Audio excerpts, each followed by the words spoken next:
Hi, can you hear me? My name's Chloe Chassing, CHLOE CHASSAING. I wanted to echo a few things that people said. First of all, about the notices, and not just for hearings or other areas where public input or broader public input would be useful, but notices as far as programs that are available. And while it's great to collect data, we've definitely benefited from data that the George Wiley Center had to fight for in the past to get shut-off data, and that has been helpful. We've had it for about 10 years, I guess. But having the data isn't enough.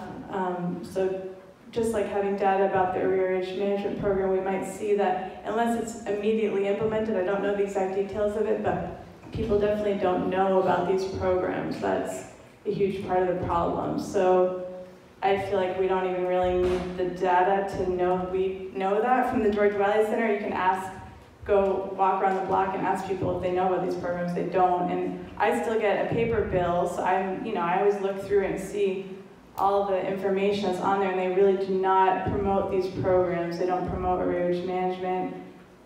So people aren't aware of these programs that could benefit them. And if the PUC or the division had any ability to require that in a monthly bill or a monthly email, however people receive their bills, that they're made aware of these programs, I feel like that's a pretty easy ask of the company.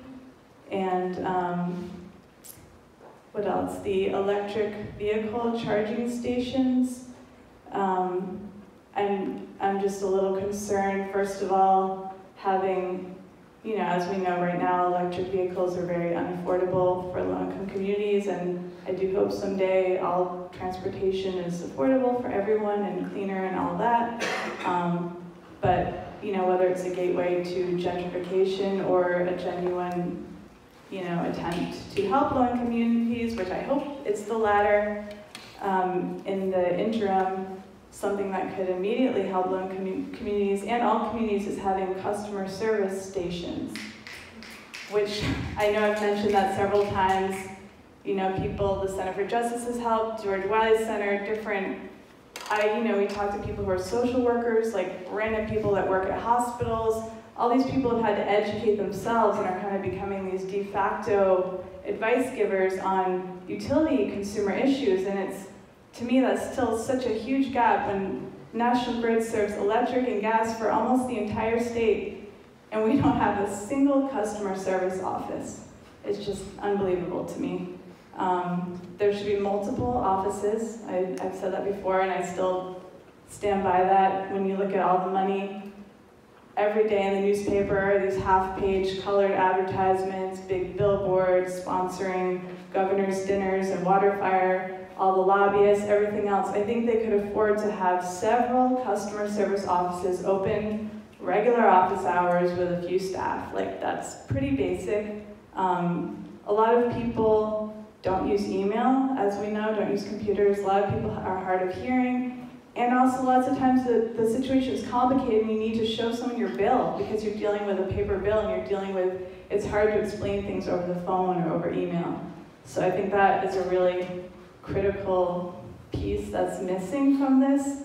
I don't know if it was ever discussed in earnest as part of the settlement, but I don't know if there's a way to encourage that still. I don't really know what kind of wiggle room there is still in the settlement.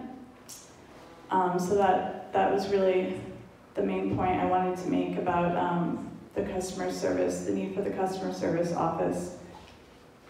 And that's it. Thank you.